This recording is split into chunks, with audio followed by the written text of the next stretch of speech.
Hello everybody and welcome back to Mass Effect Legendary Edition.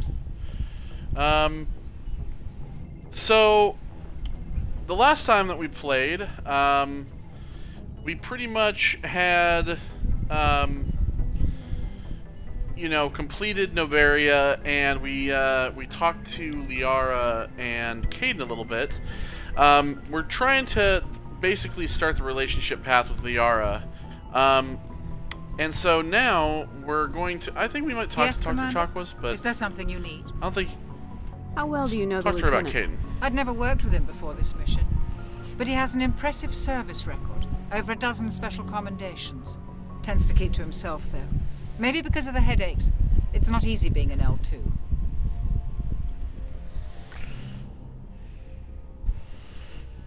What does that have to do with it?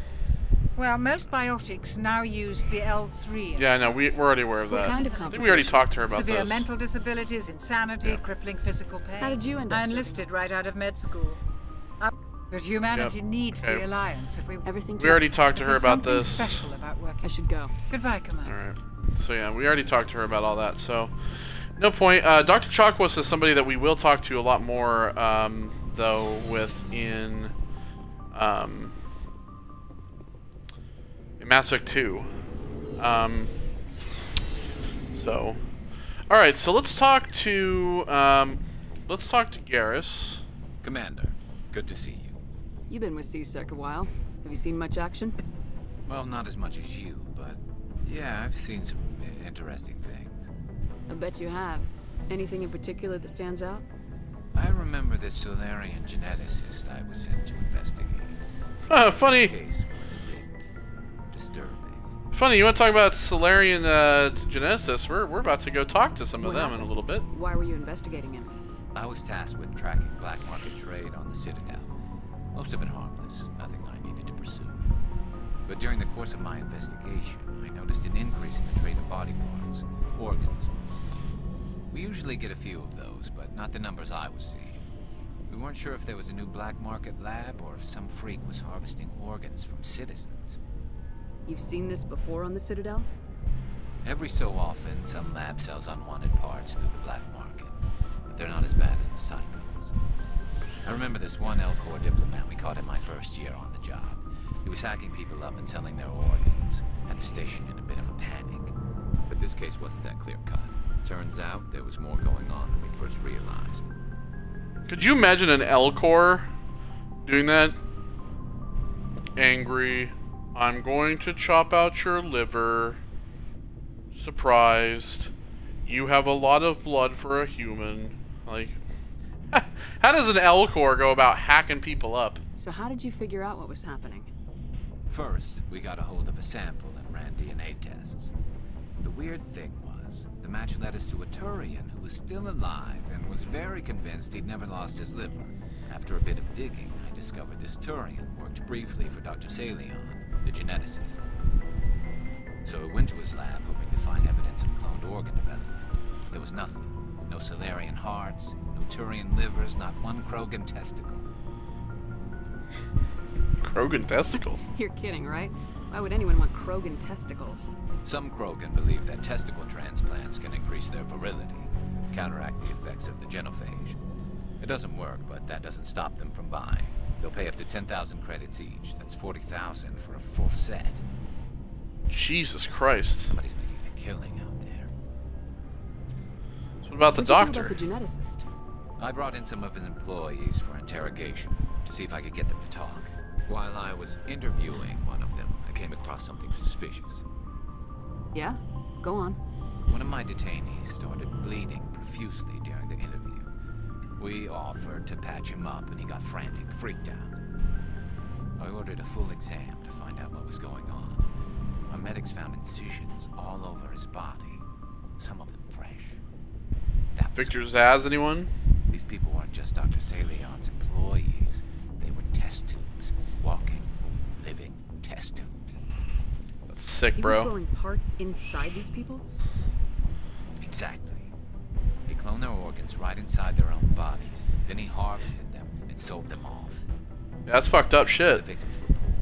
People pay them each a small percentage of the sales, but only if the organs were good. Sometimes an organ wouldn't grow properly, so he'd just leave it in them. Most of them were a mess, but only on the inside, hidden so nobody could see it. I hope he got what he deserved. That's the worst part. We never caught him. Why not? What the hell happened? He ran, blew his lab, grabbed some of his employees, and headed for the nearest space dock. By the time I found out, his ship was already leaving. He threatened to kill his hostages if we tried to stop him. But you went after him anyway, right? I ordered Citadel Defense to shoot him down, but CSEC headquarters countermanded my order. They were worried about the Dang, bro. Worried about civilian casualties if the ship was destroyed so close to the Citadel. I told them those hostages were dead anyway. We just used them to make more organs. But they wouldn't listen. Well, you can't get them all. No, but letting him get away like that. All they had to do was disable that ship, stop him from running. Maybe the hostages die, maybe they don't, but at least we stopped the bastard responsible for it all.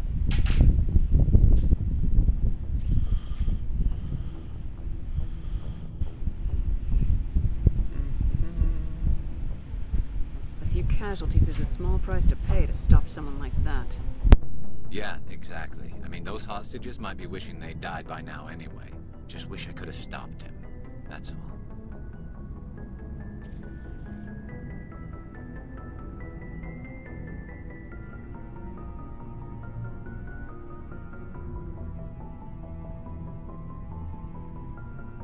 Do you have any idea what happened to Dr. Salian?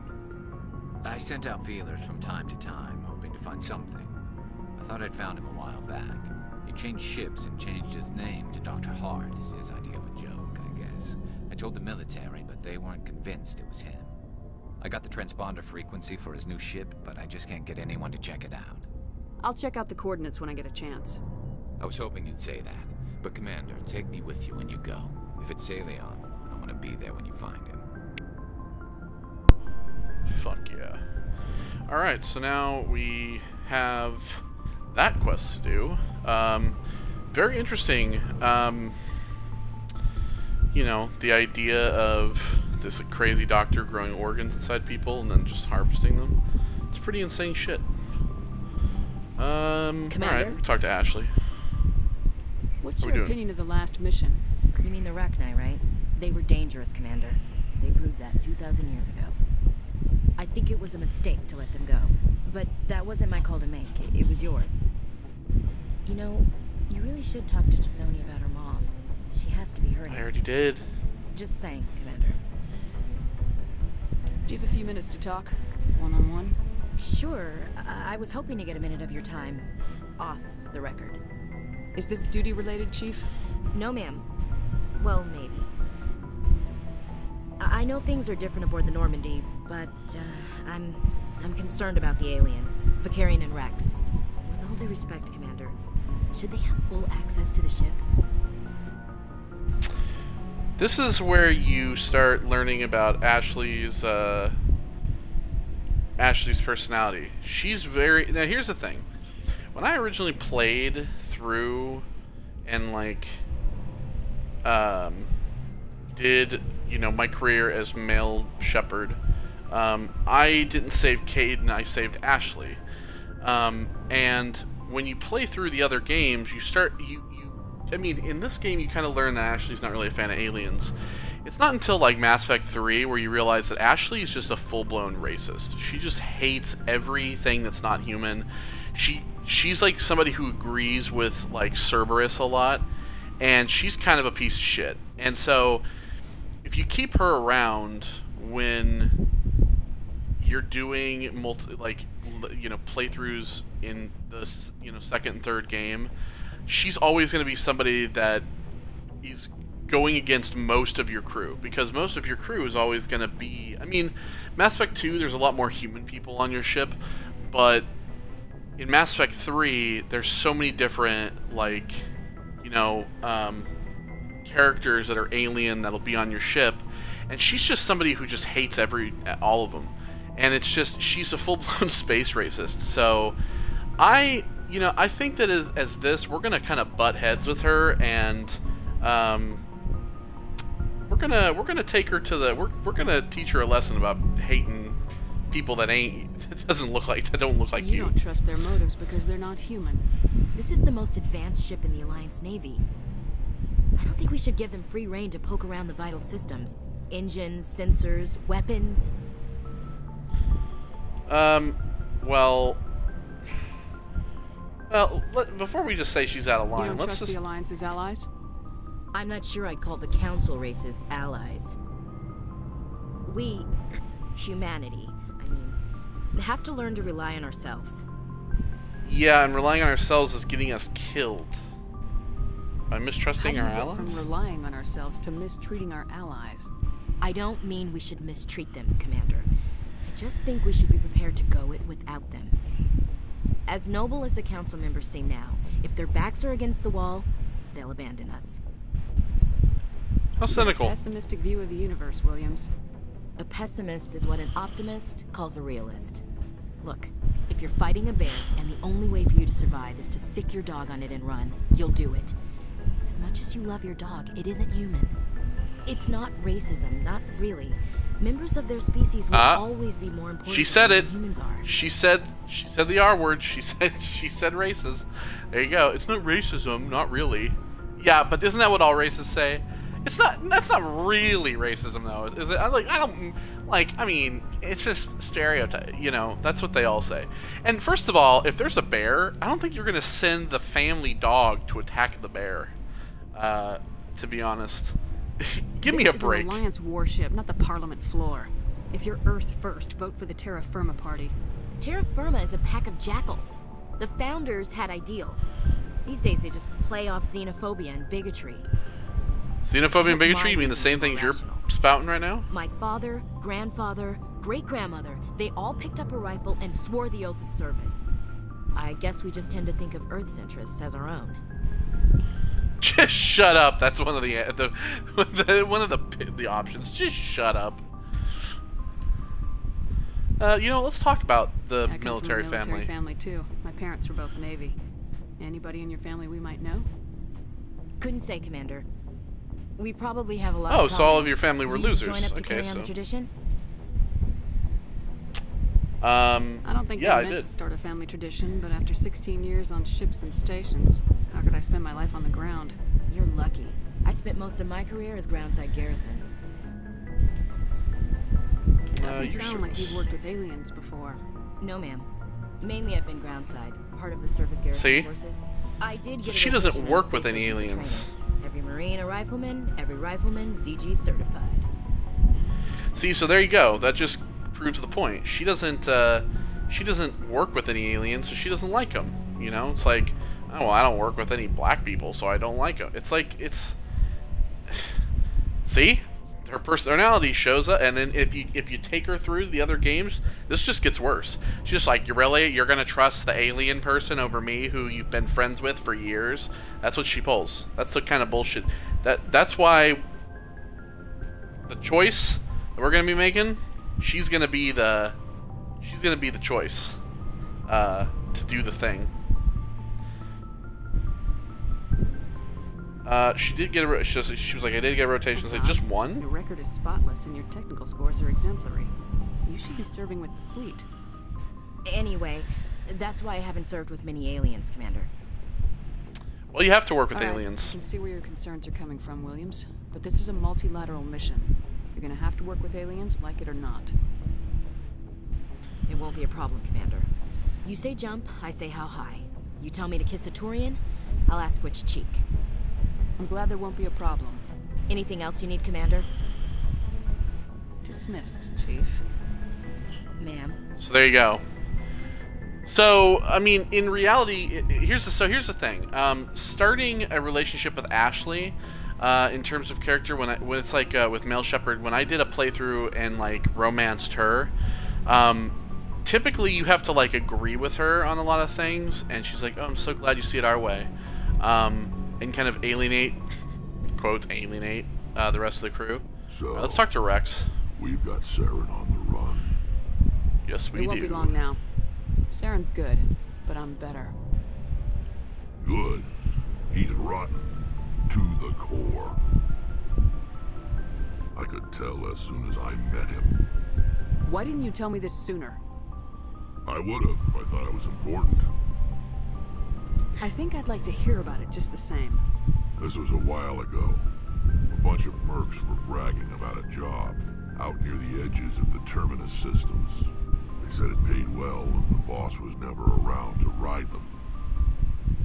They said he was looking for more men, too. So I checked it out. I didn't know Saren was openly recruiting mercs. It wasn't that open, and he only showed his face once. We'd been raiding ships in the area for months when we took out this massive cargo freighter. Our biggest haul yet. I was on board checking bodies for valuables, looking for some extra credits. That's when I saw him. What did Saren want with the ship? I don't know what he wanted. He was just moving through the ship, watching. A couple of the mercs called him by name, but he never spoke to them. Never spoke to anyone. I had a really bad feeling about him, so I got the hell out. Didn't even wait to get paid. What kind of cargo was the freighter carrying? What was Saren after? I don't know. All I saw on that ship was food and medical supplies. There were some basic weapons, but nothing big. If there was anything of value on that ship, I didn't see it. That's why I didn't mention it sooner. Whose ship was it? There was a Volus trading vessel. Big one. Lots of guards. But they were no match for us. That's the only time you saw him? Yeah. Didn't even know who he was. Still wouldn't if I hadn't joined up with you. But my instincts were right. Every other merc on that mission turned up dead within a week. Every damn one. Are your people really dying? We're sure not getting any stronger. We're too spread out. None of us are interested in staying in our own system. Lots of species have left their homes and prospered. But they go to colonize new worlds. We're not settlers. We're warriors. We want to fight. So we leave. Hire ourselves out. And most of us never go back. What can you tell me about the genophage? Ask the Solarians if you want details. They made it. Well, we will be. All I know, it makes breeding nearly impossible. Thousands die in stillbirth, and most never get that far. Every Krogan is infected, every one. And no one's rushing to find a cure. Why What? did Krogan try to find a cure? When was the last time you saw a Krogan scientist? Actually, if you must know, Would he rather find a cure for the genophage or fight for credits? He'll choose fighting every time. It's just don't who worry, you are, Rex. Shepard. You'll meet one. I can't change that. Nobody can. So long, Rex. Shepard. Let me just check my sound real quick. Sound seems a little low. Alright, there we go. Turn my sound up just a tad. Just while we're talking to them anyway. Okay, so let's go talk to Tally now. She's down here.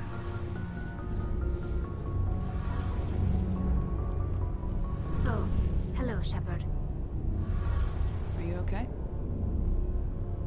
I don't know. Your ship is amazing, and your crew's been really great to me. Especially your chief engineer. But I just sort of feel out of place. The Normandy runs so smooth it feels like we're not even moving. And the engines are so quiet. How do you sleep at night? I find it I like rather the sounds. peaceful. Don't worry, you'll get used to it. But it's more than just the silence. This ship feels so empty. It's like half the crew is missing. Back home, I couldn't wait to go on my pilgrimage. I couldn't wait to get away from the crowds. Now that I'm out here, I kind of miss them. Sometimes we don't appreciate what we have till it's gone. That's true. I'm starting to wonder if that's what the pilgrimage is really about. It's given me a whole new perspective on my people and our culture. You know, there's always a few who go on their pilgrimages and never return. I always assumed something bad happened to them, but maybe they just wanted a different life. You do plan to return to the migrant fleet, right? I could never abandon my people, Shepard. I will go back eventually, but we have to stop Saren first. Otherwise, I might not have a home to go back to. I want to know more about the pilgrimage. When my people reach maturity, we leave our birth ships and seek acceptance with a new crew. It's necessary to maintain genetic diversity among the fleet. But no ship wants to accept someone who will be a burden on them. So, to prove our worth, we embark on a pilgrimage. We set out alone, leaving the flotilla and our families behind us. We only return once we have found something of value we can bring back to the fleet. This is presented as a gift to the captain of the respective ship we wish to join. If the gift is accepted, we are welcomed into the crew. I can't believe they just send you off alone. It's not like they just cast us out. Before we leave, we are given lessons in how to survive outside the flotilla, and given gifts to help us on our journey. We also receive implants to fight off sickness and disease. Generations of living in an isolated and highly controlled environment have left our immune systems weaker than most. By the time we leave the fleet, we are well equipped for the pilgrimage. This is a rite of passage for all Quarians. If it were dangerous, our numbers would suffer. Virtually every pilgrimage ends with a triumphant return and the ritual presentation of the gift to one of the fleet's captains. Can a captain choose to reject the gift? That doesn't happen often. Most captains are eager to increase the size of their crew. It increases their own standing in our society. Even when a gift is not particularly valuable, the captain usually accepts it out of a sense of tradition. However, there is a stigma to presenting a substandard gift. It's not the best way to make a good impression on a new community. Most pilgrims don't return until they find something worthwhile. I want to talk about something else. Like what? Tell me about your people. Our lives aren't easy. Resources are scarce, and we are constantly on the move. Everything we do must in some way contribute to the continuation of the migrant fleet. There are 17 million Quarians in the flotilla, and each of us relies on the others for survival. The bonds among my people are strong. Unfortunately, we have had to surrender many of the freedoms and civil liberties other species take for granted. What kind of freedoms? Well, it's illegal for parents to have more than one child. If our population grows too much, it would strain our resources to their breaking point. Of course, we also can't allow our numbers to become too few. If our population is in decline, the rule against single births is temporarily repealed. In extreme cases of population decline, incentives are even offered to encourage multiple births, though the Conclave hasn't had to take such measures in nearly a century. That's your government. The Conclave is our civilian branch of government. Each ship can elect a representative to serve on the Conclave and make decisions that affect the fleet as a whole. On matters that affect an individual ship, however, the captain has the final say. It's a tradition that dates back to the early days, when the fleet was governed by martial law. Fortunately, most captains nowadays are smart enough to have an elected council from their crew to give them advice and guidance. So the ultimate power rests with elected officials? In practice, the Conclave and the respective council for each ship tend to set the rules that govern our daily lives. But in theory, we are still under military jurisdiction. The 5 top-ranking military officials in the fleet serve on the Admiralty Board. These 5 have the power to overrule any decision by the Conclave in case of emergency. To do so requires unanimous agreement among the Admiralty, and they can only do this once. After that, the entire board must resign their posts. It's a safeguard that served us well. In nearly 3 centuries, the Admiralty Board has only overruled the Conclave 4 times. I want to know more about the Geth. I doubt I can tell you anything you don't already know. It's been almost 3 centuries since they drove my people into exile. All I know is the story of their origins, what they were when we created them, and how they turned on us. Interesting. The Geth were originally created to serve as an automated manual labor force. Initially, their intelligence was as limited as any VI. Over time, we made small modifications to their programming to allow them to perform more varied and complex tasks, bringing them closer and closer to true AI status. How come the Council didn't step in and stop you? This wasn't true AI research. We may have been skirting the bounds of the law, but we never did anything that was actually illegal. The changes were so insignificant, so gradual, that we were able to control them. Or so we thought. But one thing we underestimated was the power of the neural network. A million Geth thinking simultaneously created an inherently unstable matrix. What made them rebel? As we built more and more Geth, their effective intelligence became more sophisticated, more abstract. One day, a Geth began to ask its Quarian overseer questions about the nature of its existence. Am I alive? Why am I here? What is my purpose? As you can imagine, this caused a near panic among my people. I don't see what's so bad about those questions. The Geth were created to engage in mundane, repetitive, or dangerous manual labor. That's fine for machines, but it won't satisfy a sentient being for long. The Geth were showing signs of rudimentary self-awareness and independent thought.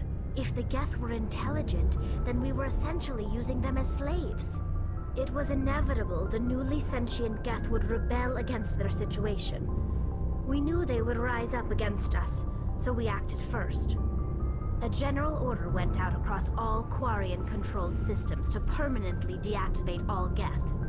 The Geth responded to this order violently. Hey, you can't blame them for fighting for their survival. We had no other choice. The Geth were already on the verge of revolution. By acting quickly, we had a chance to end the war before it began. The hope was that most of the Geth would still be little more than machines, incapable of organized resistance. But they had progressed much further than anyone anticipated. The war was long and bloody. Millions upon millions of Quarians died at their hands. In the end, we were forced to flee our own homeworld. We feared the Geth would pursue us, but they never came beyond the Veil. Now we drift through space, exile, searching for a way to reclaim what was once ours. I should go. See you later. So yeah, there you go. Now you get to, you know a little bit more about Tali and the Quarians, how they created the Geth, how the Geth came to be, how they are. Yeah, pretty shit, man.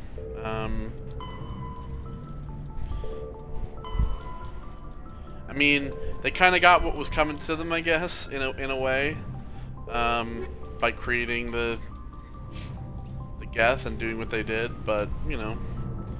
Alright, so find Dr. Salion. We have that quest. We'll get to that. Let me go to my equipment real quick here, and let me check this.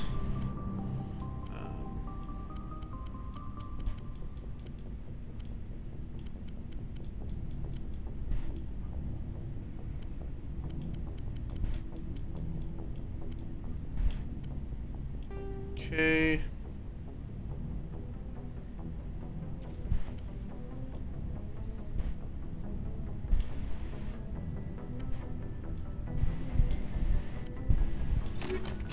I'm gonna go with the explosive rounds.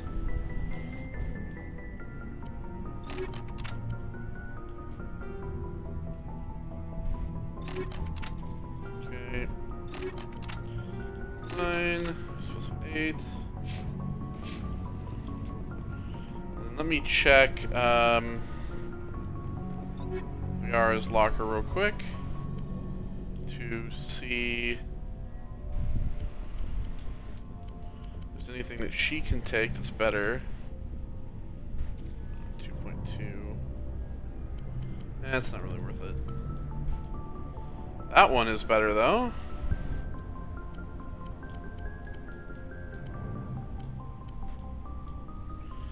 That one's definitely better for her as well.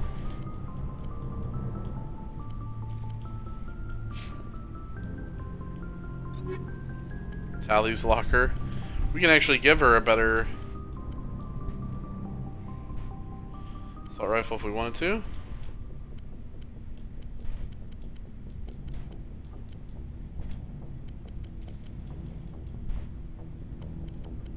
Tar-10.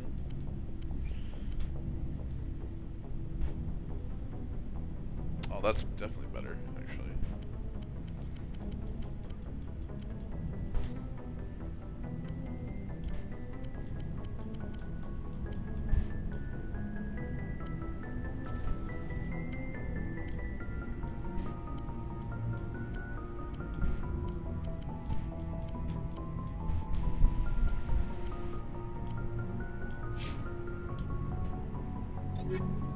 Rex's locker. That's a better armor for him as well. Well, that looks cool as hell too. Let's see here. Just give them all better stuff. You know, sell their old crap, I guess.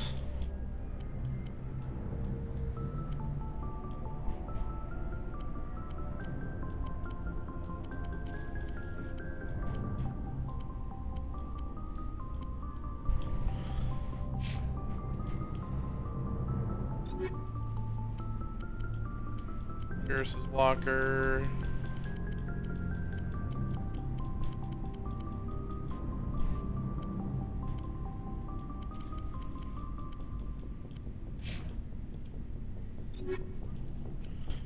Caden's locker.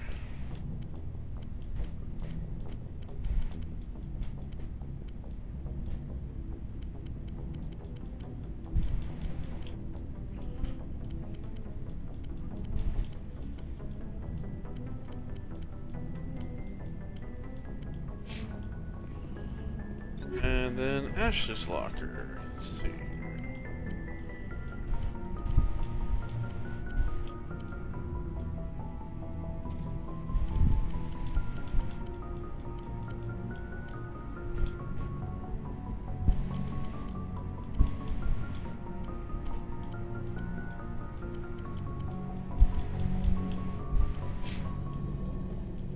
There we go. So we'll just give them all better stuff from passing Looking a bit for of gear supplies? around for all of them. Let's see what You bet, Commander. Alright, so then we'll just... As you can see, we're maxed out on fucking money. We have the max amount of money.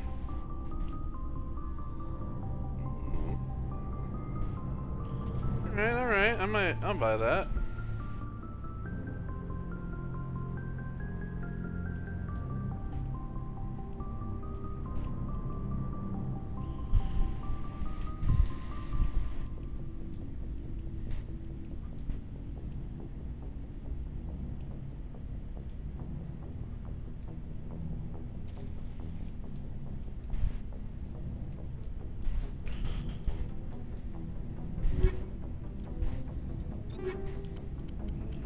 Alright, it's a new sniper rifle for me. Oh yeah, there we go. Looking for supplies? Let's see what you You bet, Commander. So... now we need to get our money back up to max again. Jeez. What a huge waste. Alright, so we'll head back up. And we'll go back up to the Alliance map here, and to the world map. Oh, I gotta go upstairs. Go back up to this world, to the world map or galaxy map, whatever the fuck you want to call it.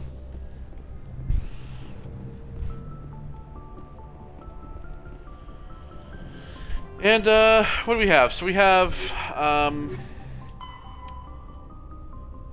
Strinus system of the Horsehead Nebula cluster.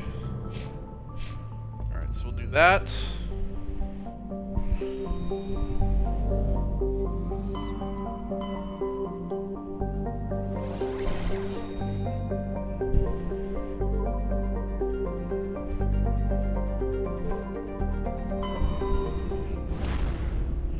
Alright, so now we'll travel here and look for this missing person.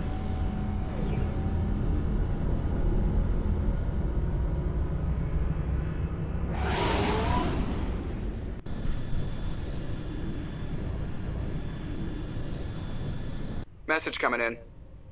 Patching it through. Commander, I'm glad you're in the area. We've got an emergency situation, and you're the only one I can trust to get the job done. How can I help, Admiral? Biotic fanatics have hit a medical research station with a psychotropic drug. The drugs have temporarily driven researchers crazy, and the biotics are effectively using them as human shields. I'll do everything within my power to bring those researchers back safely, Admiral. I know you will, Commander. I'm sending you the station coordinates now. Fifth Fleet out. Alright.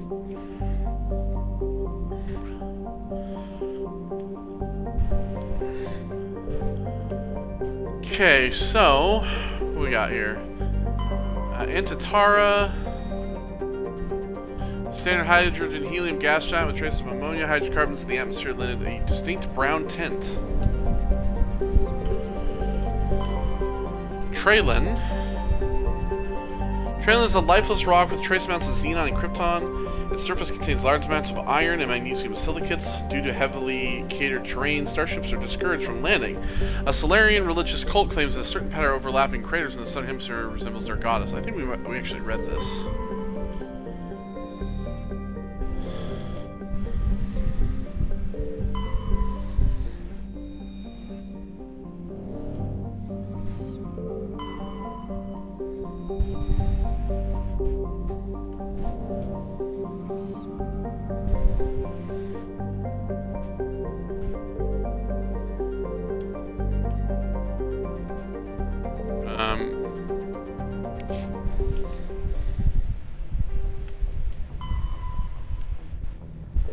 Oh, that's a totally different place.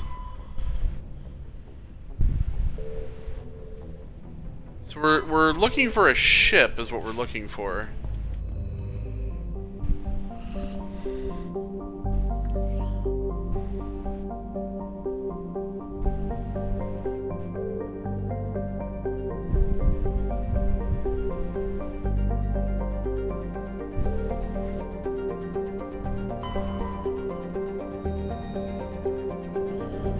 There's that place, but we can't land there.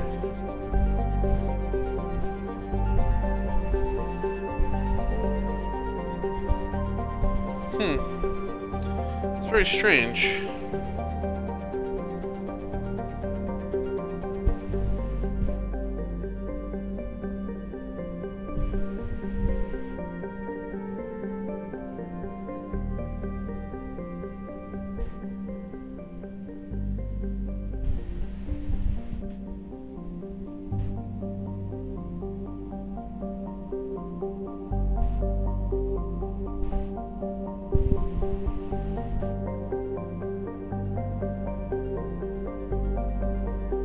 Trying to see.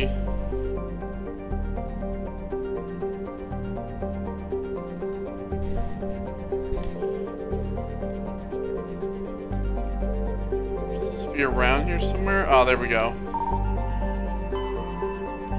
There it is.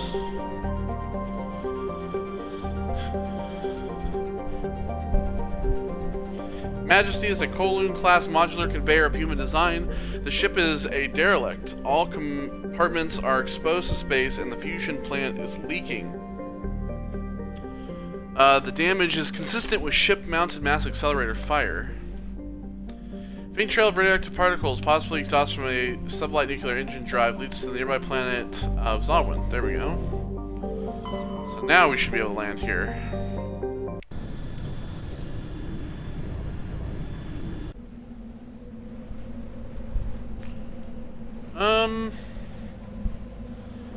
isn't a main mission. Let's take Tally and let's take Ashley. Fuck it, why not?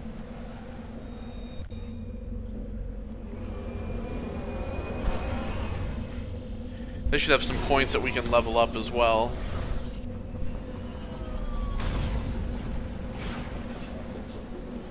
It's super snowy here.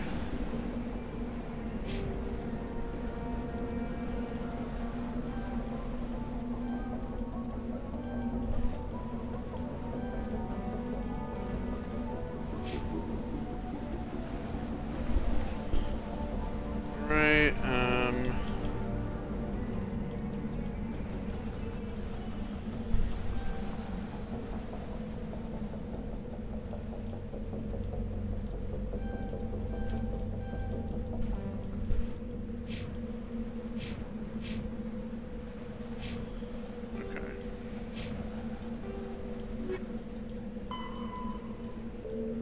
privateers. Oh, our journal still is highlighted. Alright, so we have some anomalies here. Alright, well, I guess we'll just start here. It's the closest thing. Let me turn down my volume real quick.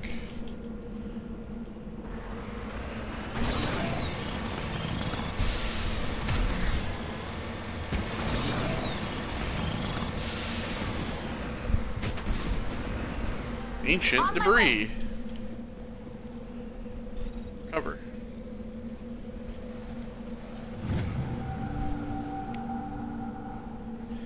Oh, we got a insignia, Turian insignia. I think that's probably the last one, isn't it? Yeah. So now it's just the League of One stuff and the materials.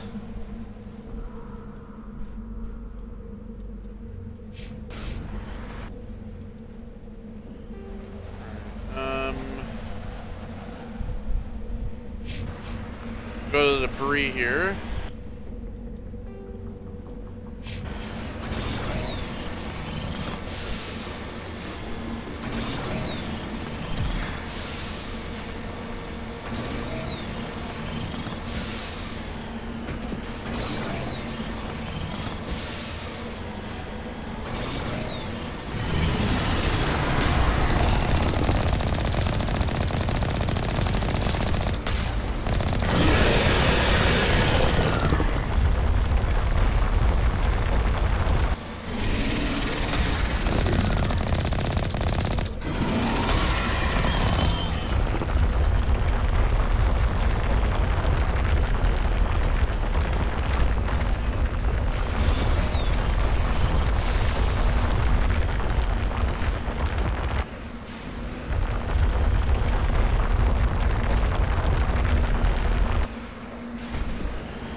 What?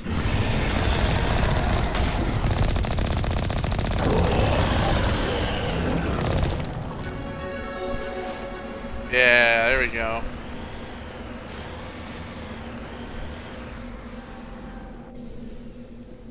Alright, we got this probe here.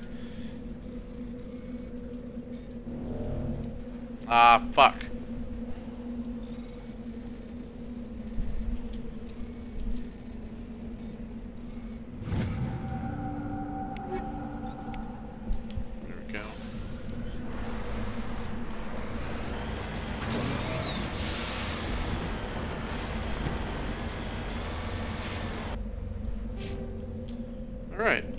Let's see, so let's do another shotgun.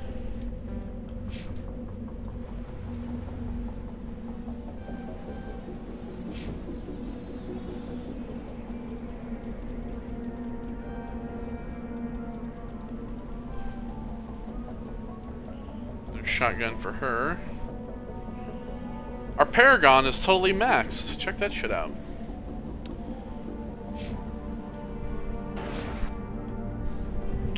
Okay, so now we can head to this anomaly.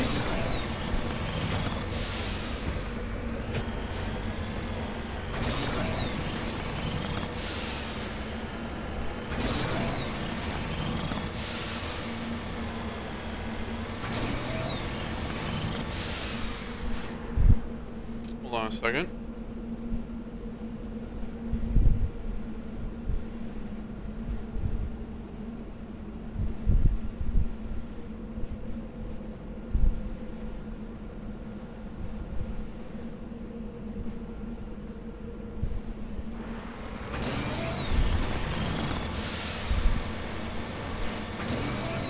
Got a contact with a coworker of my roommates, and he's got a guy who like is a shoe collector, and I've been for years wanting to get me a pair of shoes that I used to have when I was younger, and I'm hoping this guy can find them and tell me maybe how much they would cost if he's got a set or if he can find where they are. I'm not really a shoe guy, but it appears that this person was trying to mark the nearby mineral deposit when he died or was killed. Yes. I'm not really a shoe guy. Like, I don't like collect like Jordans and stuff like that, but there's a pair of shoes I've always wanted. If you know anything about like skating shoes and stuff, you know, Audio used to be a big skating shoe, and I was obsessed with getting a pair of the Heartogram Audios when I was a kid, and I had the limited edition pink Heartogram Audios, and I always wanted the ones that were purple, that were all purple with the black Heartograms on them. And so those are the ones that I'm looking for. I know that they're rare, hard to find. On my way. Generator. Appears to be no one left at this camp. The generator is still functioning, but there is no signs of the former occupants. The camp's computer notes several locations of interest. Great. Ready.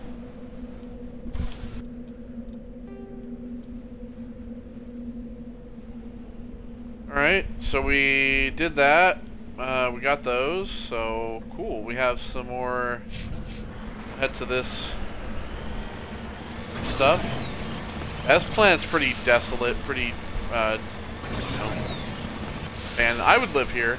I'd set up a nice ass, like, house, you know, nice, like, space home here. It's always cold. Oh man, it's great. Especially when you live in a place like I do, where it's fucking hot every day. Some cobalt here.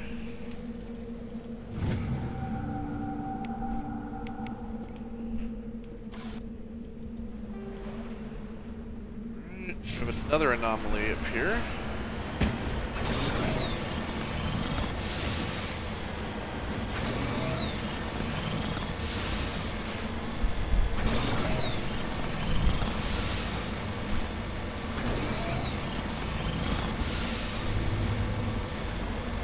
This beacon was a death trap!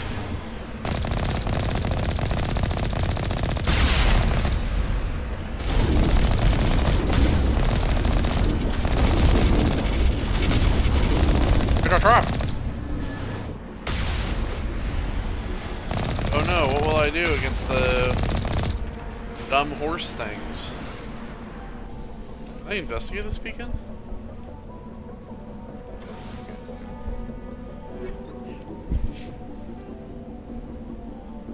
Alright, make our way to that. Another nice mineral out here.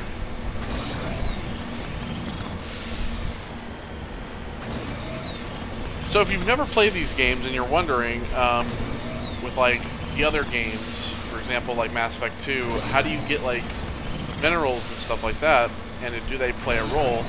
They do. You don't have the Mako, but they do play a role. You can actually go to planets and you scan them for like different materials and stuff, and you use those materials to upgrade your ship.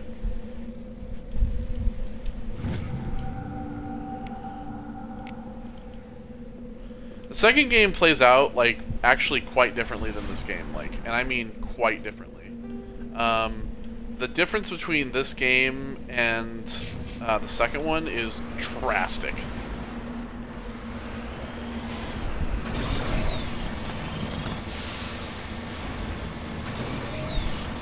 And a lot of people hated it.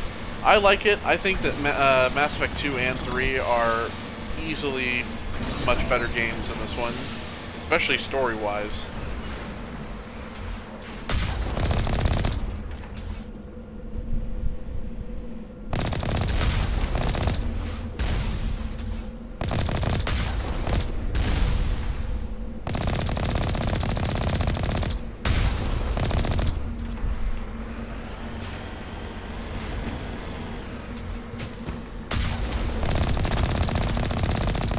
Oh, get wrecked, motherfucker.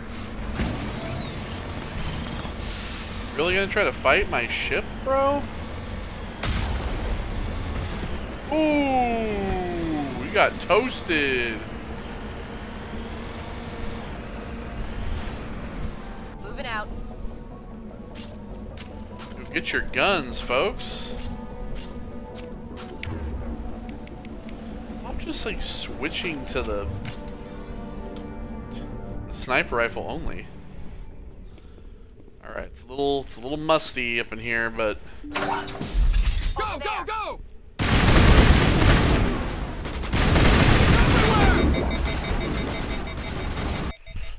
okay. Change the plans. No longer gonna use those. Gonna go back to the sledgehammer rounds. Thank you very much.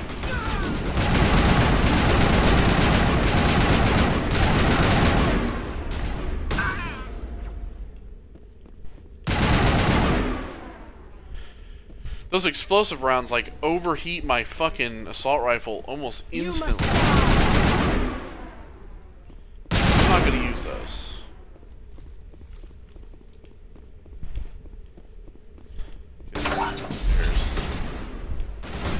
It's like, oh cool. Not cool.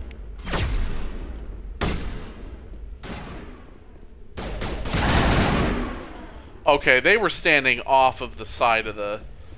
Come on.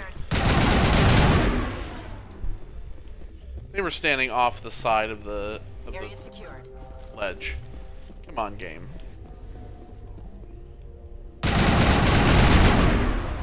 Flip their power junction.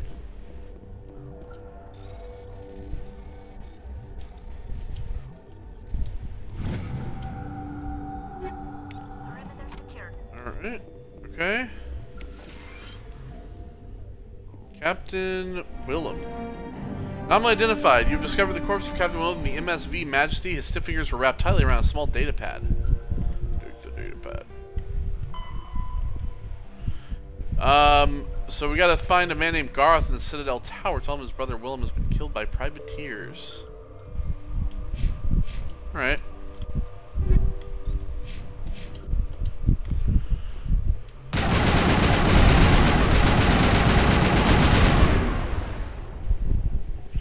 Try out their power junction. Now I got no power. They can't do anything here. Yeah, like a place kind of like this. If I could have like a base kind of like this, maybe not this big, but if I could have like a house kind of built like this, where I could like live out here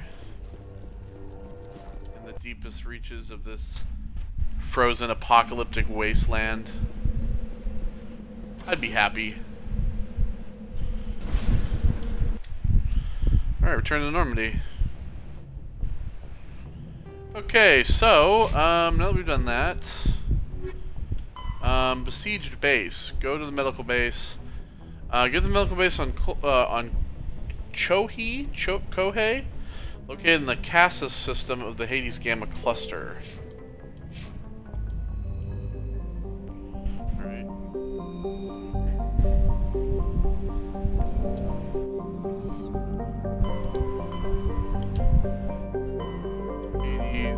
Gamma cluster.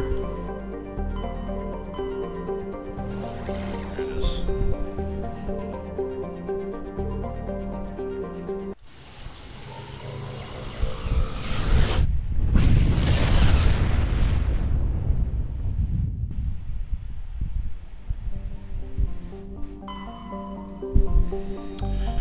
Zayarder. An enigmatic terrestrial planet, Zayarder has a hazy atmosphere of nitrogen and argon. The surface is scorching hot, mainly composed of calcium with deposits of sodium. 3 times in the last century, ships stopping to discharge at Triarmus have reported geometric patterns of lights on the dark side of Zayarder.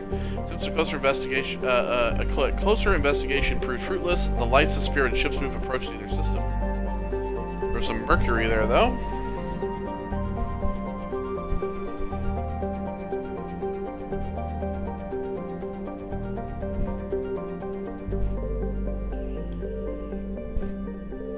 Okay, Triarmus. Triarmus is a hydrogen-helium gas giant with a powerful magnetic field, making it a popular discharge site for freighters working in the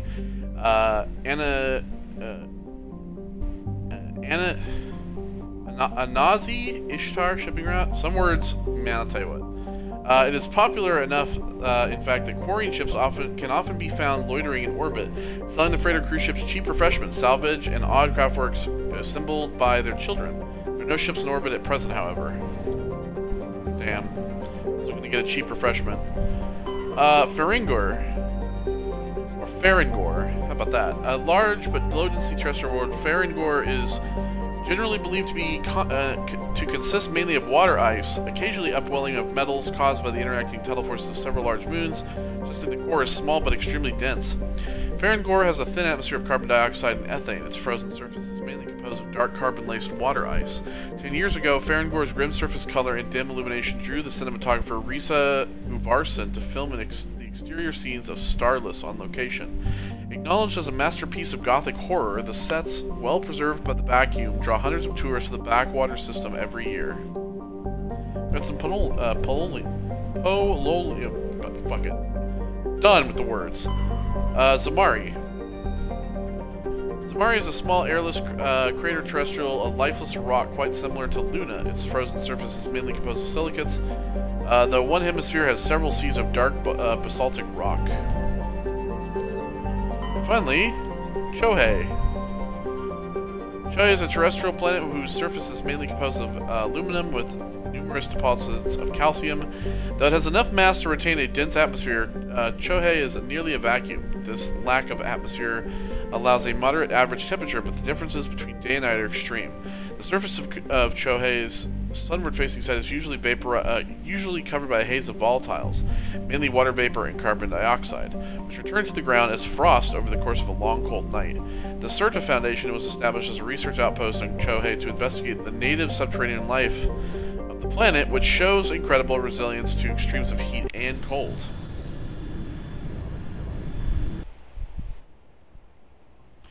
Alright, let's take Caden and Rex.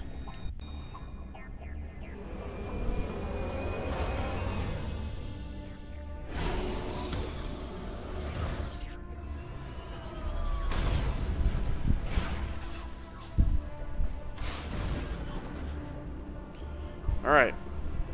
So let's give them some points.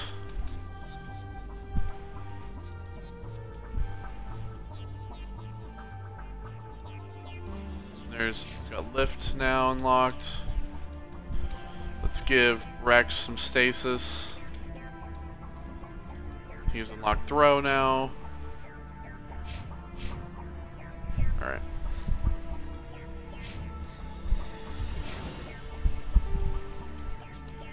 Alright, map. Anomalous signal.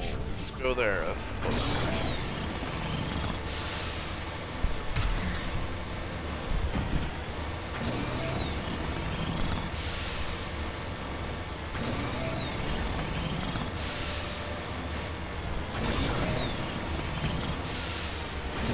Yeah, it's kind of funny because if you watch the last part, you'll notice that we had gotten the achievement for playing the majority of the game. The majority of this game is actually really exploration. The story is actually quite short. There's not a lot to this game. It's mostly, you know, if you really want to make a big deal out of this game, it's about doing what we've done a lot of. Oh, matriarch writing.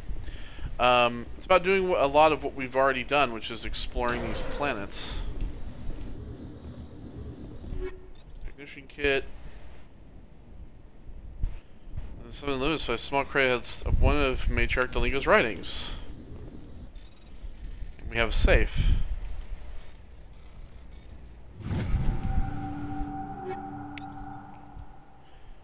And another one of Matriarch Delingo's writings. So it looks like this is where she came from.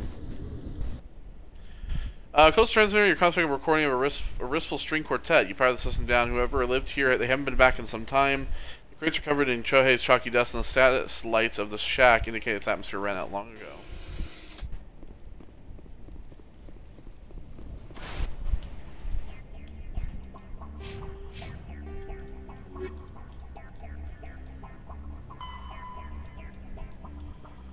Yep, we still need 14. We still need 6 light metals and 3 heavy metals.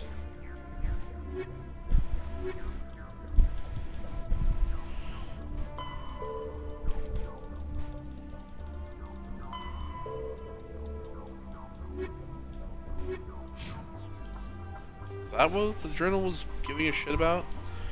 Alright. So we still have that. Okay. So now let's head to the debris that's over here. Oh. Facing backwards.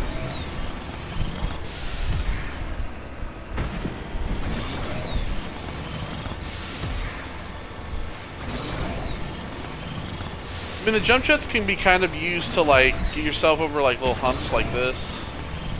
But I still think that the jump jets are fucking useless.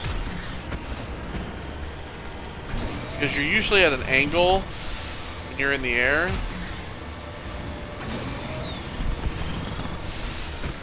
They, like, push you backwards.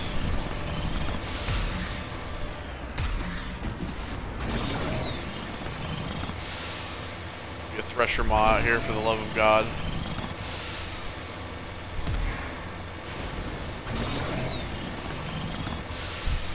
I think it seems like we're good.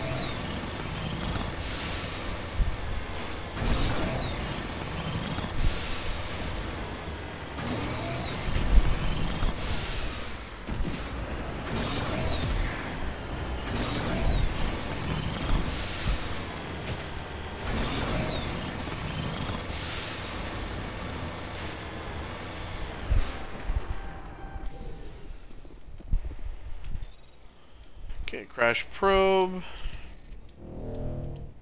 God damn it, I thought it was gonna be X again. Screwed me.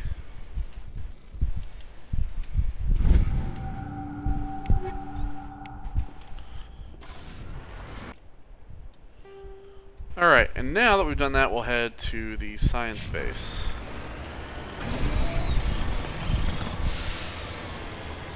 Hopefully we'll be able to talk our way through this one.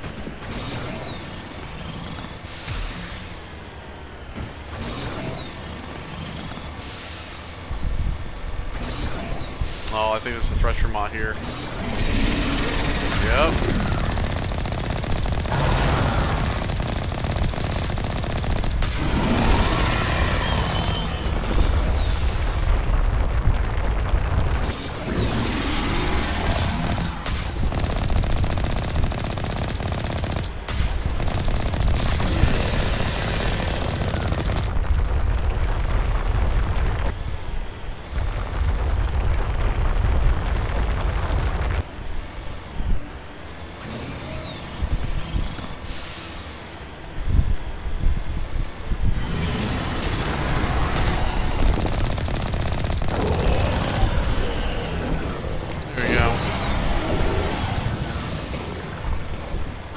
Dead.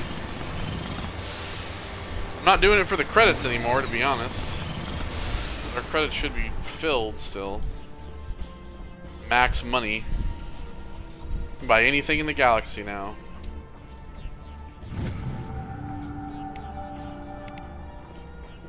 That's what happens when you end up selling like a lot of stuff. Like you just get rid of everything that you pick up.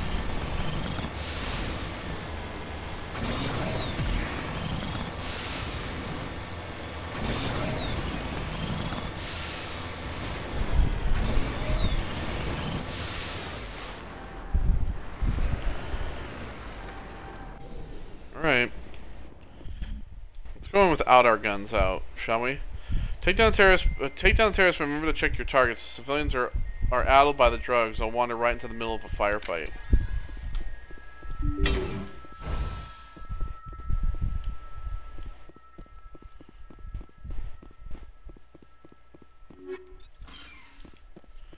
Alright, no civilian casualties.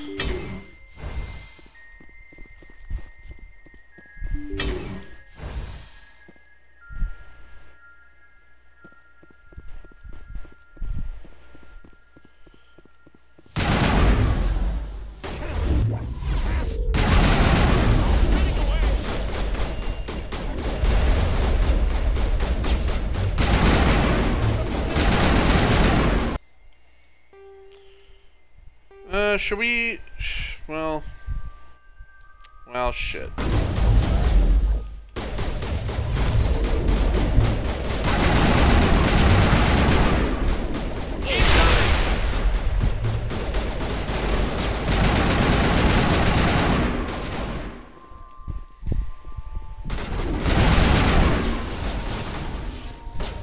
Yeah, researchers killed, so...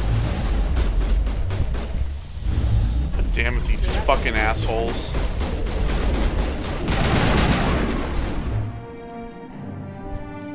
Civilian losses were tolerable.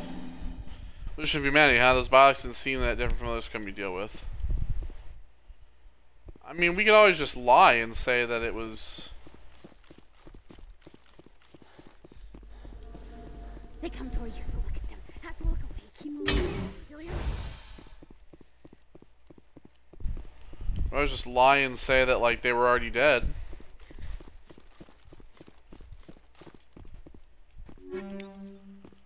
Grade stuff. What about this? No. Yes.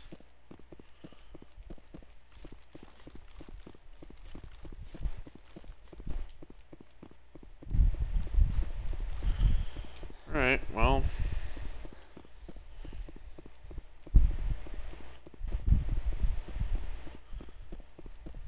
I mean, it wasn't really my fault that some of them got killed anyway, just because they, like, threw, like, explosive powers at us or whatever. I wasn't using any of the explosive rounds.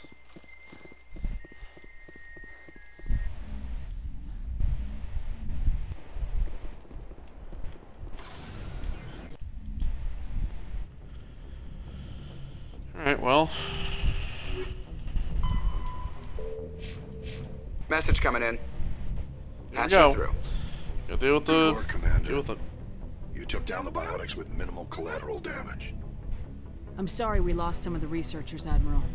The biotics knew what they were doing. Nobody could have gotten out of there with fewer innocent lives lost. You saved a lot of lives today, Commander. Fifth Fleet out. Oh, good. He's not mad. Whew. Alright. So let me see here.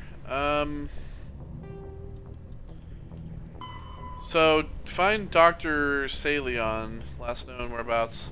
Herschel system in the Kepler Verge.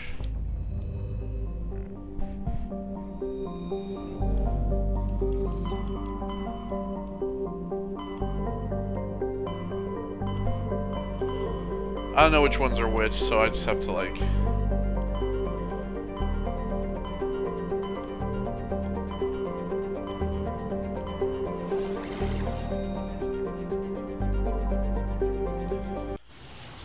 Okay, so, Herschel system.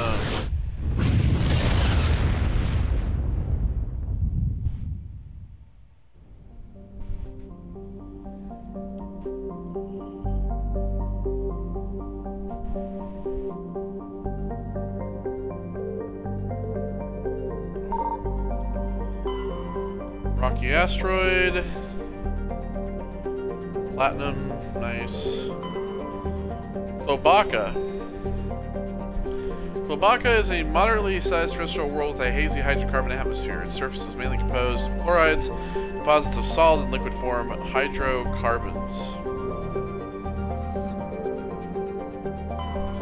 Tungal. Gel. Dungel is a massive terrestrial world nearly twice the size of Earth with a dense atmosphere of nitrogen and ethane. Its scorching hot surface is mainly composed of iron with extensive droplets of heavy metals and radioactives.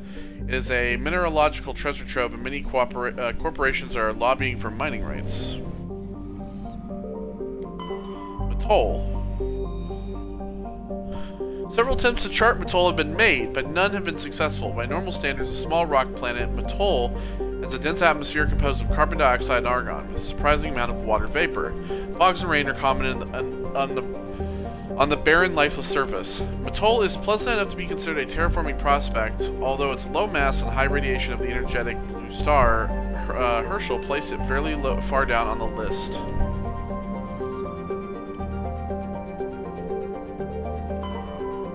Logan.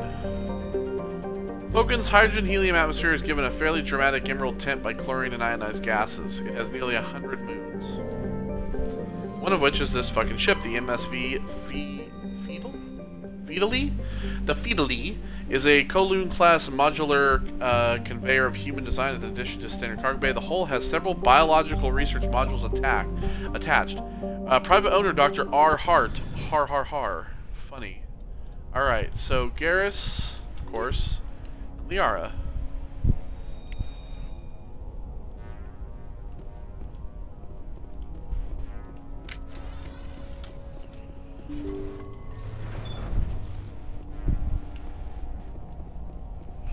Alright, people, get ready to kill.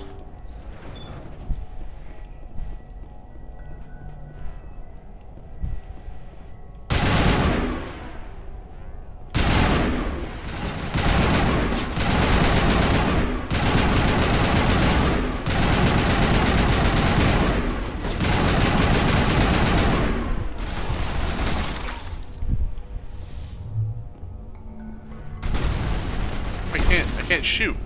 It's not allowing me to shoot. Can't shoot. I couldn't shoot that guy for some odd reason. All right.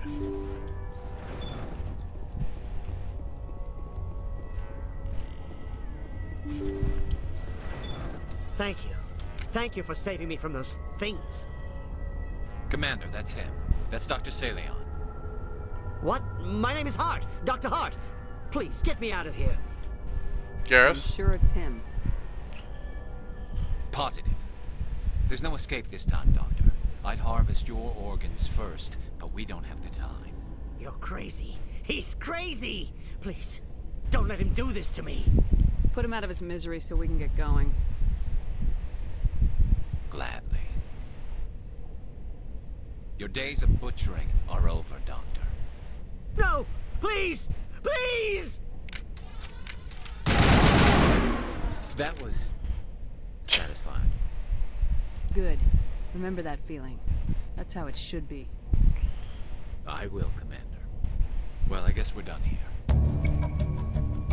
Saleon's medical equipment is stained with the blood of many species, pale blue, violet, orange, more than a few dark red, but his work has ended here. Time to head back to Normandy.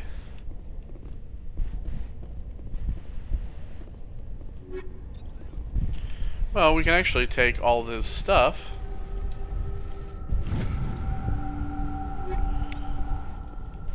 You fucking done, Saleon. Storage locker.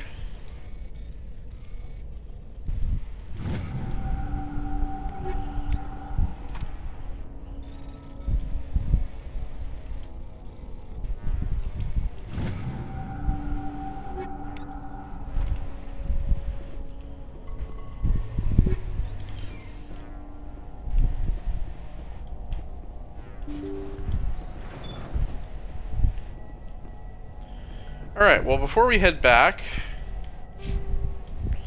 let's give Liara more singularity points. Let's give Garrus that.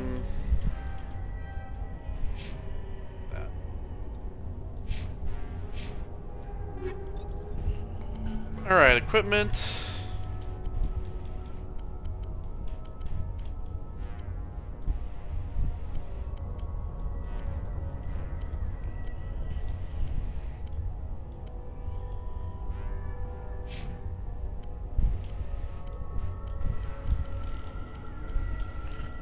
gonna check to see if anything's better for any of them. That's better for her.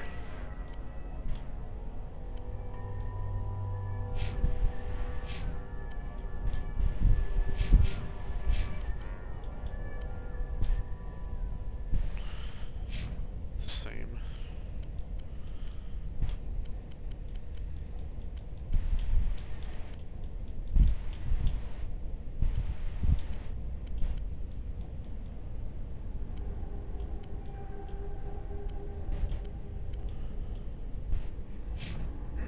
Alright. So sledgehammer rounds 9.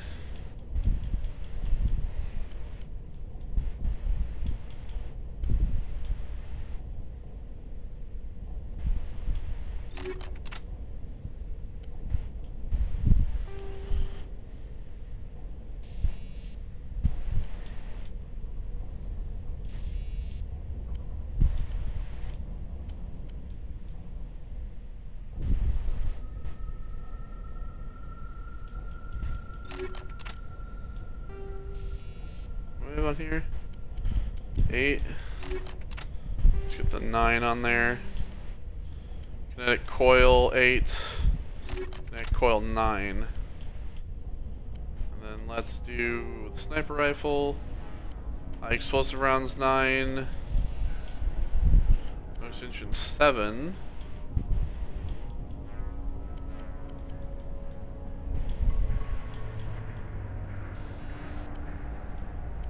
Coil 8.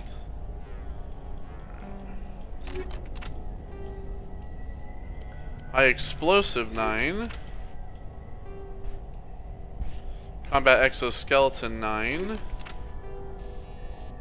Kinetic exoskeleton 9.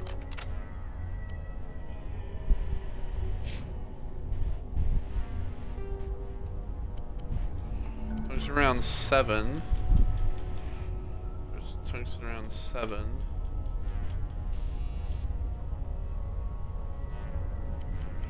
Extension 7. Stabilizer.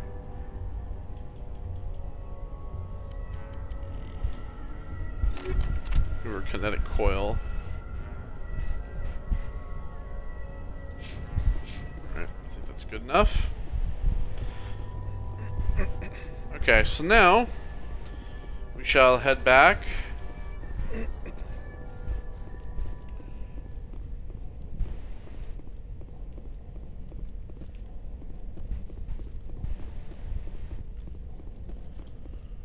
Garrus got his fucking revenge.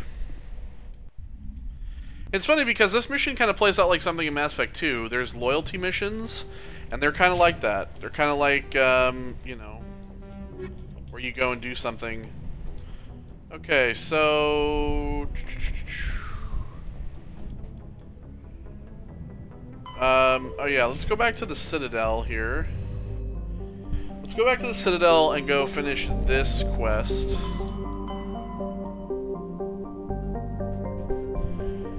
And then we'll head to Virmire.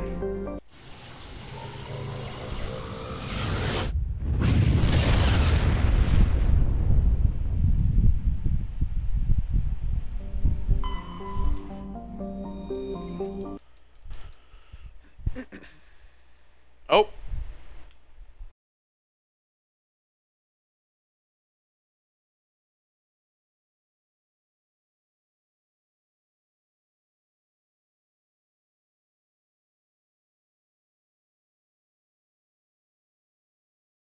I think the game is... Hold on, we'll be back. And oh, here we go. We're back. The game crashed. Why? We had a... The game crashed. Oh, God.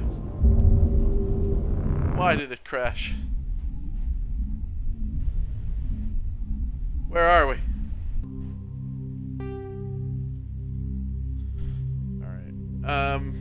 Should have like from the autosave, so should be good.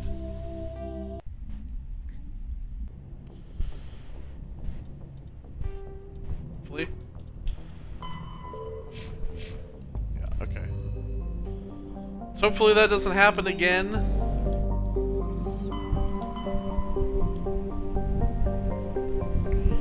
Let's go back to the Citadel.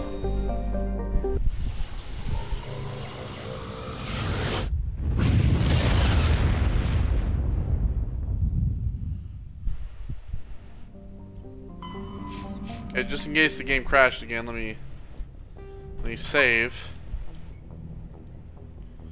So I'm like already here in this place. All right, there we go. There we go.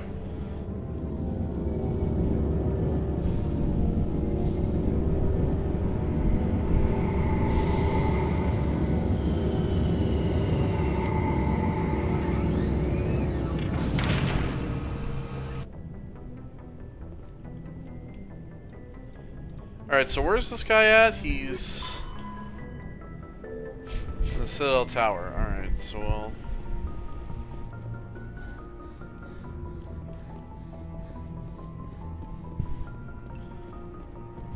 I realize we never talked to Joker either. I'm glad to be off of Novaria. I don't know which was worse, the cold or the corporations. One will freeze your balls off, the other will sell them out from under you. With all due respect, Commander. How's the Normandy performing? Is she everything they said she'd be? She's the best ship in the fleet, if you've got a pilot who knows how to handle her. Balance isn't what you'd expect. Takes a while to get used to that oversized drive core we got stuffed in the back, and her power can sneak up on you if you're not careful. The Normandy's probably too much ship for your average Alliance pilot, Commander. Lucky for you, I'm anything but average. I like to know my crew. Mind if I ask you a few questions? I can see where this is going. You did a background check on me, didn't you? Well, I'll tell you the same thing I told the captain. You want me as your pilot. I'm not good. I'm not even great. I am the best damn helmsman in the Alliance fleet. Top of my class in flight school, I earned that. All those commendations in my file, I earned every single one. Those weren't given to me as charity for my disease. I'm sorry, Joker. I didn't even know you were sick. You mean you didn't know? Oh, crap. Okay, I've got Vrolik syndrome, brittle bone disease. The bones in my legs never develop properly. They're basically hollow, too much force and they'll shatter. Even with crutches and my leg braces, it's hard to get around. One wrong step and crack! It's very dramatic, but I've learned to manage my condition, Commander. Put the Normandy in my hands and I'll make her dance for you. Just don't ask me to get up and dance unless, you know, you like the sound of snapping shin bone. I need to know more about this Vrolik syndrome if I'm putting my ship in your hands. Yeah, of course you do. It's an extremely rare condition. Nobody knows exactly what causes it. Genetic, maybe. It's treatable, but there's no cure. They classify my case as moderate to severe. I was born with over a dozen fractures, hip, thighs, ankles. My bones were already breaking in the womb. 100 years ago, I wouldn't have survived past my first year. Lucky for me, modern medical science has turned me into a productive member of society. You're not gonna break a bone trying to fly the ship, are you? I don't fly with my feet, Commander, so I'm fine as long as I'm in this chair. I gotta be real careful when I get up to take a piss, though. I can do my job as well as anyone on the ship. Better, actually. So don't worry about it. I'm not trying to make you uncomfortable. Let's talk about something else. Whatever you want, Commander. Why does everyone call you Joker? It's a lot shorter than saying Alliance Flight Lieutenant Jeff Moreau. Plus, I love to make little children laugh. I was just thinking how much you remind me of Santa Claus. Look, I didn't pick the name. One of the instructors in flight school used to bug me about never smiling. She started calling me Joker, and it stuck. Why didn't you ever smile? Hey, I worked my ass off in flight school, Commander. The world's not gonna hand you anything if you go around grinning like an idiot. By the end of the year, I was the best pilot in the academy. Even better than the instructors, and everybody knew it.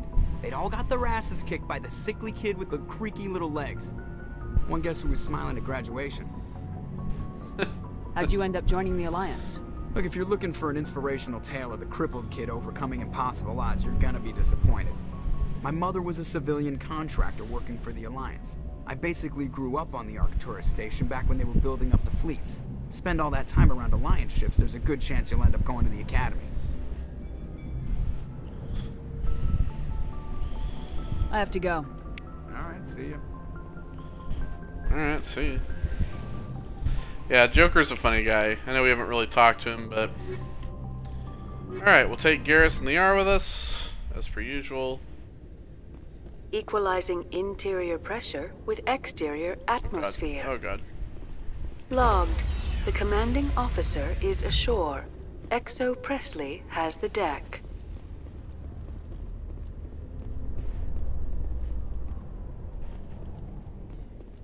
After years of poor economic performance, ExoGeni has announced that its research colony on Pharos is finally returning a profit. Yeah, okay.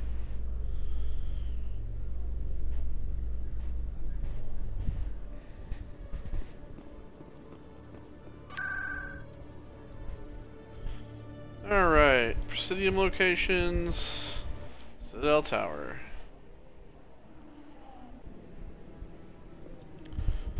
Alright, so, shows these over here. Maybe, but I wouldn't. I hope he's okay. I'm on a break. Talk to someone else if you need anything. I've got a lot on my mind. I found your brother's body. His ship was attacked by privateers. Willem's dead? I guess I should have expected this. When his ship dropped out of contact, I just knew. But I kept hoping he might still be alive. I figured you'd want to know the truth, no matter how painful. You're right. It's worse not knowing. That's what they all say, at least. Please excuse me. I need to go make arrangements for his funeral. Bye. Alright, so there we go. So pretty much...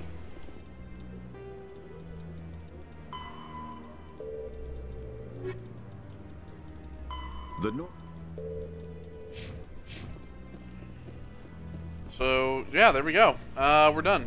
We're done with that. And so now we can just head back to CSEC. We can get on the ship and we get the hell out of here. With all this exploration of Prothean culture, this must be like a survey for you, Liara. Our travels now are somewhat different from my normal excavations. I would prefer lengthier studies and fewer explosions.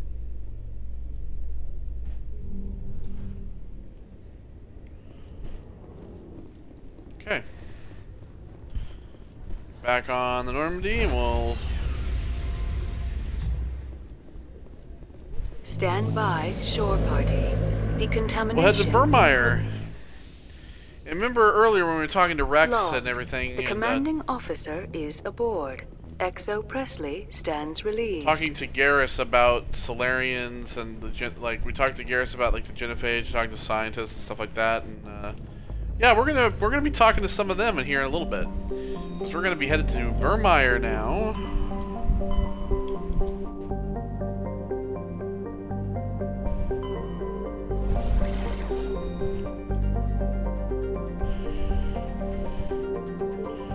To Hawk here. In Century Omega.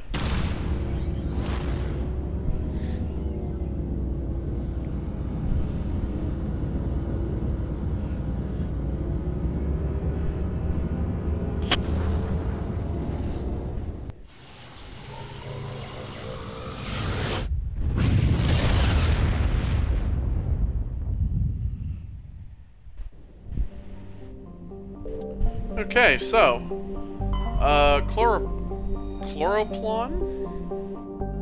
Chloroplon is a relatively small hydrogen helium gas giant with a haze of methane in the upper atmosphere. Jarfor. Jarfor is a close-orbiting hot Jupiter hydrogen helium gas giant with clouds of airborne silicate and deeper layers of sodium. In composition, is extraordinarily similar to 51 Pegasus planet Bellerophon, one of the first extrasolar planets discovered by humanity in the late 20th century. Despite its great size, Jarfor is actually relatively rather low mass. The incredible heat of the star Hawk has caused its atmosphere to expand. In fact, Jarfor is so low mass it is tidally locked to Hawk. The temperature difference between the sunward hot pole and the dark side cold pole creates constant hurricane force winds. Namada. Namada is a terrestrial planet with a thick, hazy atmosphere of ammonia, methane, and a cocktail of other hydrogen hydrocarbon gases. The surface is scorching hot and mainly composed of nickel and deposits of iron. With a density 1.4 times that of Earth, it is obvious that Namada is rich with heavier elements. Mining could be extremely profitable, though the lethal heat and high gravity would make initial development costly. Given the political instability of the nearby terminus systems, investment is unlikely.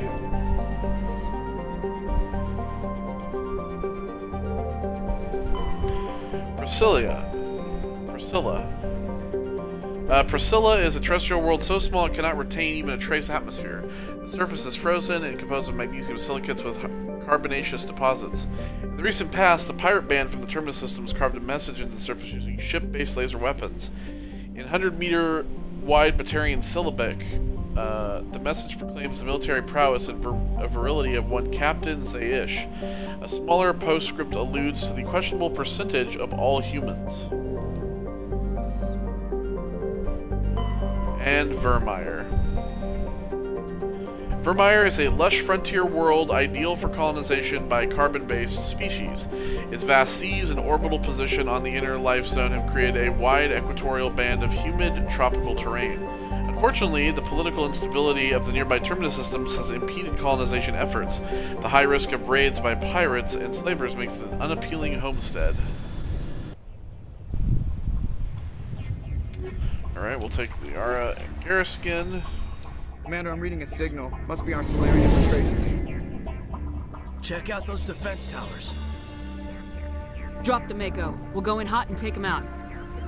I'll get you in underneath their radar, Commander.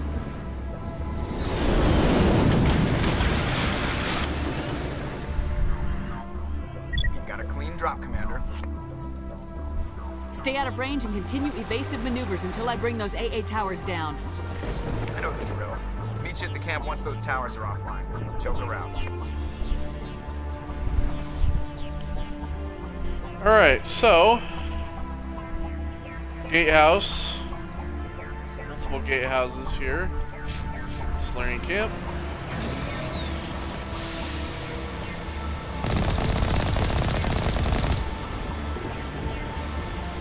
Weird alien crab things.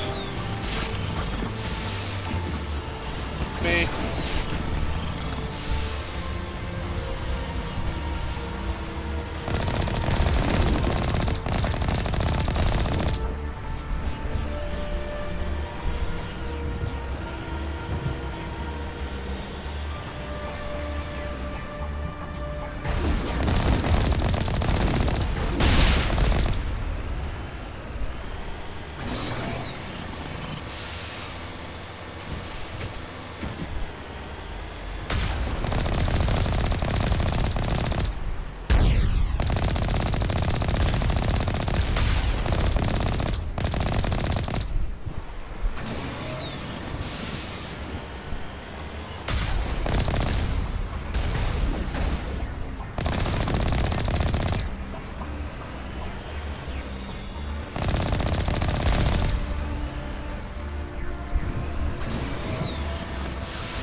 How dare you put up shields?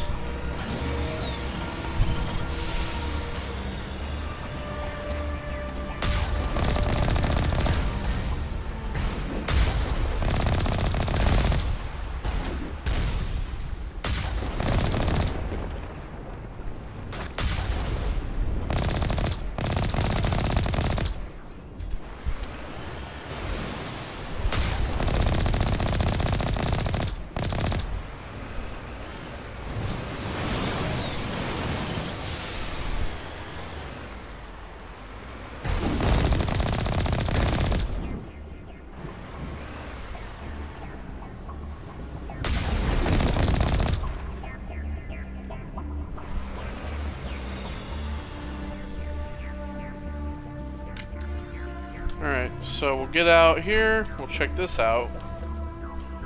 Gatehouse.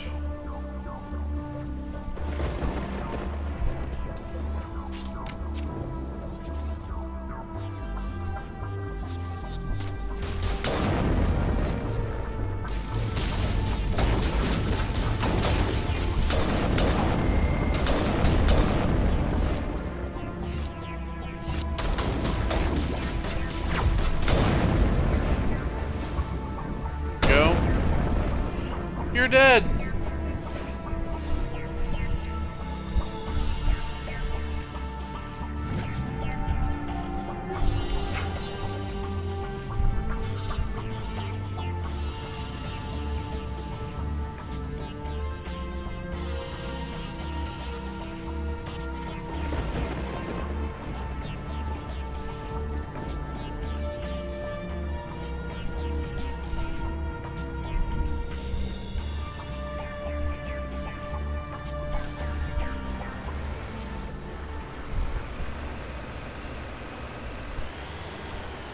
So, got a big old motherfucker, Colossus.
Find a way to disable their artillery.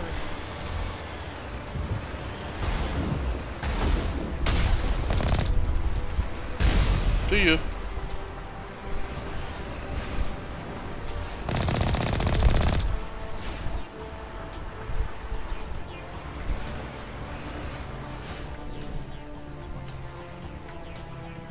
Okay, so we'll head up here. Lyra, I'm aware. Shut up.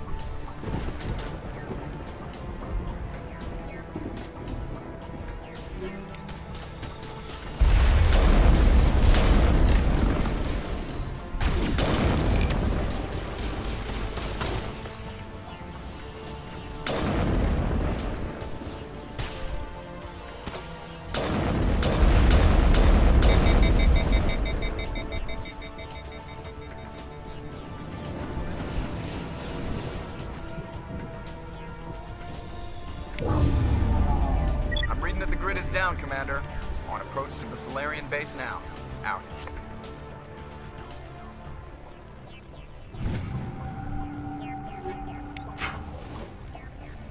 Ready to continue. On your mark, Commander Shepard.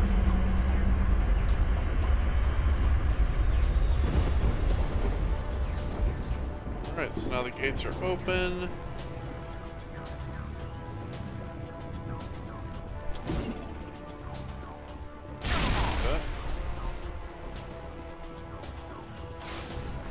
Alright, continuing forward. Maybe we don't get stuck.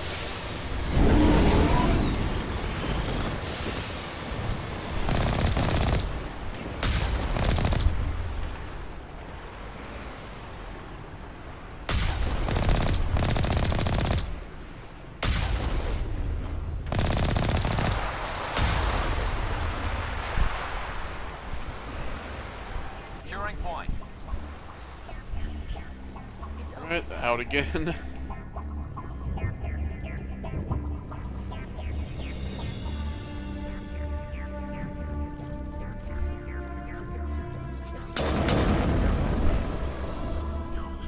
Bye.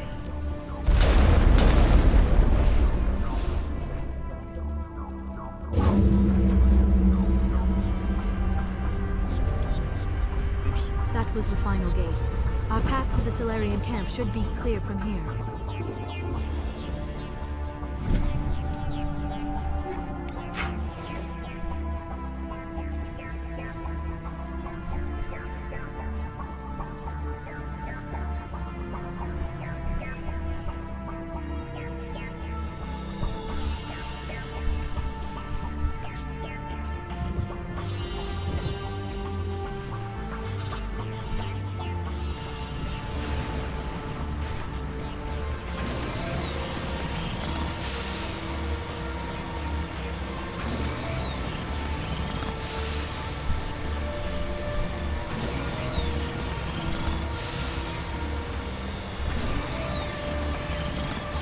Commander, Normandy's touched down at the base, but it looks like we're grounded. The Solarian captain can explain how we get here.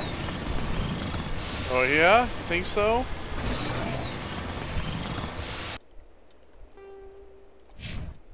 We're almost there.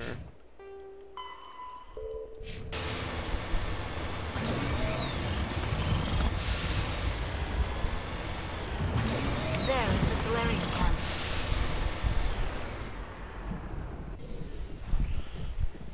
Do now. Stay put until we can come up with a plan. Are you in charge here? What's the situation? I'm Captain Kirahi, 3rd Infiltration Regiment STG. You and your crew have just landed in the middle of a hot zone. Every AA gun within 10 miles has been alerted to your presence. Oh, that's just great. What now? We stay put until the Council sends the reinforcements we requested. We are the reinforcements. We are the reinforcements. What? You're all they sent? I told the Council to send a fleet. We couldn't understand your transmission. They sent me to investigate. That is a repetition of our task. I lost half my men investigating this place. So what have you found? Saren's base of operations. He set up a research facility here, but it's crawling with Geth and very well fortified. Is he here? Have you seen him? No, but his Geth are everywhere, and we've intercepted some comms referring to Saren. This is his facility, there's no doubt about that. What's Saren researching? He's using the facility to breed an army of Krogan. How is that possible? Apparently, Saren has discovered a cure for the genophage. The Geth are bad enough, but a Krogan army. He'd be almost unstoppable. Exactly my thoughts. We must ensure that this facility and its secrets are destroyed. Destroyed? I don't think so. Our people are dying. This cure can save them. If that cure leaves this planet, the Krogan will become unstoppable. We can't make the same mistake again. We are not a mistake. So basically... Is he going to be a problem? We already have enough angry Krogan to deal with. He'll be fine. I'll talk to him. I'd appreciate that, Commander. My men and I need to rethink our plan of attack. Can you give us some time? Go ahead, Captain. I'll come back soon. We won't be long, Commander. In the meantime, if you need any supplies, you can talk to Commander Rentola. He's in one of the tents nearby. Looks like things are a bit of a mess. Yeah. I wouldn't be so worried if it wasn't for Rex. He looks like he's gonna blow a gasket. You think I should go talk to him? It wouldn't hurt. Well, it might, actually. Just do it carefully. Rex doesn't worry me. He'll fall in line. If you say so. But I'm gonna keep my eye on him, if it's all the same to you. So, basically, this is actually a turning point for Rex. The thing about this is that... let me pause this here. The thing about this is that this actually is a mission that does very much require you to have a high charm. Basically, like, as you can see, I have, like, my charm score at 12. This is, like, the max. If we can get some, like... If we can get, like, this, like, 2,000 experience we need before... and we'll grab this last one. I think that you need the charm at least at 10. But pretty much you have to have your charm like virtually maxed out. Otherwise, this is the end for Rex. There's really, you have to be able to talk him down of getting angry and doing something stupid, as you'll come to see. But I think that we're good at 10. I believe. Let me just check here.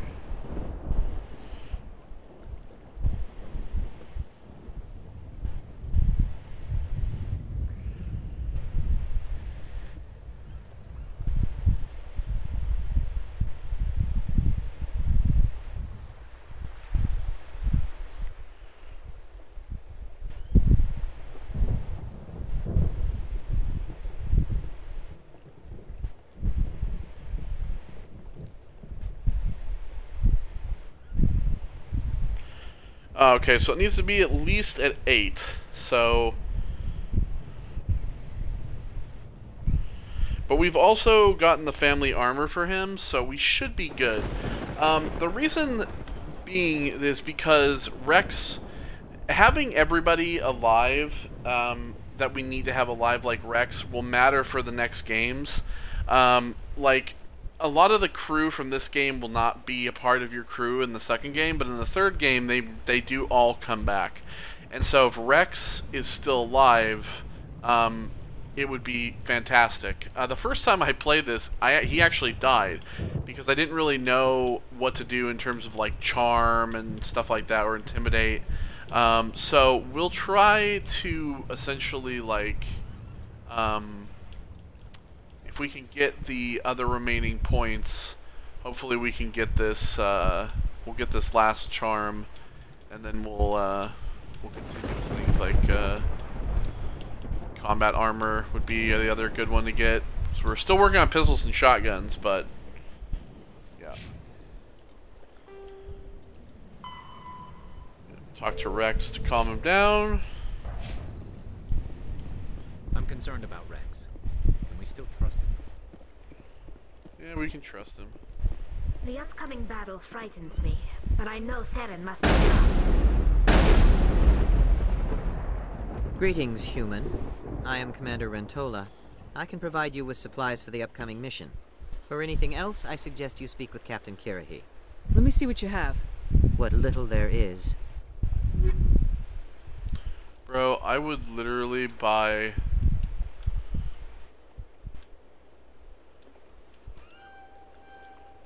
Oh yeah, give me that grenade upgrade. I will sell you shit, bro.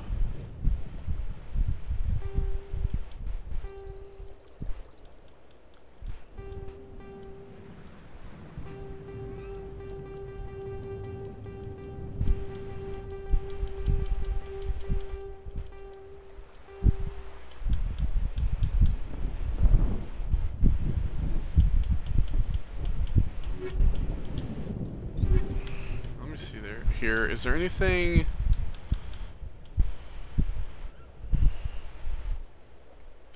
Oh, it's just it's a Geth rifle.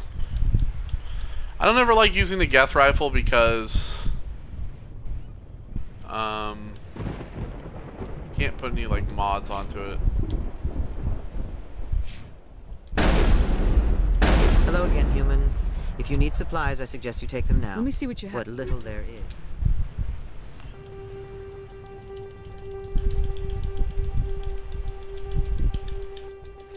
Just get rid of all these, sell it all. Hello again, human. If you need supplies, I suggest you take them now. Just tell me what you have available. We requested a fleet to destroy Saren's base. Instead, they sent you. Your request never came through. We'll just have to make do. That much is clear. I should go. Goodbye, human. Speak with the captain when you're ready to go. Alright, so let's go talk to Rex. I've been on this Get mission him to stop this bullshit. This isn't right, Shepard. If there's a cure for the genophage, we can't destroy it. I understand you're upset, but we both know Saren's the enemy here. He's the one you should be angry with. Really? Saren created a cure for my people. You want to destroy it. Help me out here, Shepard. The lines between friend and foe are getting a little blurry from where I stand. This isn't a cure, it's a weapon, and if Saren is allowed to use it, you won't be around to reap the benefits. None of us will. That's a chance we should be willing to take. This is the fate of my entire people we're talking about.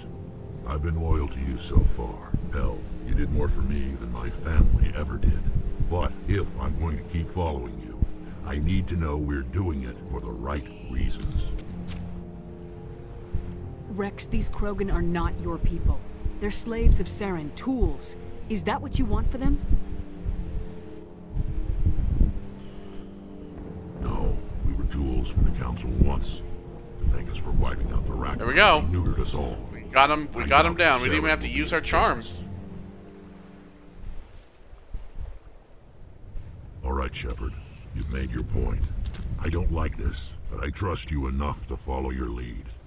Just one thing. When we find Saren, I want his head. So there we go. 28 Paragon for that. So yeah, that's an impossible situation, basically. There's a couple of them. The other one is when we eventually talk to Saren. But yeah, so... but essentially what happens if you're not able to talk Rex down... he, like, essentially will try to go over to the captain to kill him, and you end up shooting Rex and killing him, because you're like, I'm not going to let you fuck this up, and, like, hurt people, so, yeah, it's pretty shitty, but, we've convinced him, so he's alive, we're all good, we're all, you know, we're all friends. Alright, so, yeah, prepare a team for the assault on Saren's base, and you're ready to talk to Captain Kirahi. Which I think we're actually going to probably do... I'm surprised you were able to reason with it. Your ability to calm the Krogan is impressive. Thank you. So yeah, basically we'll just talk to Captain Kirahi. But we're gonna do that next time. So when we come back next time, we will do that, assault Saren's base, and we will have to make a choice, and that choice involves those two standing right there. Nope, not Garrus. Nope, these two right here. Right there. Oh, yeah.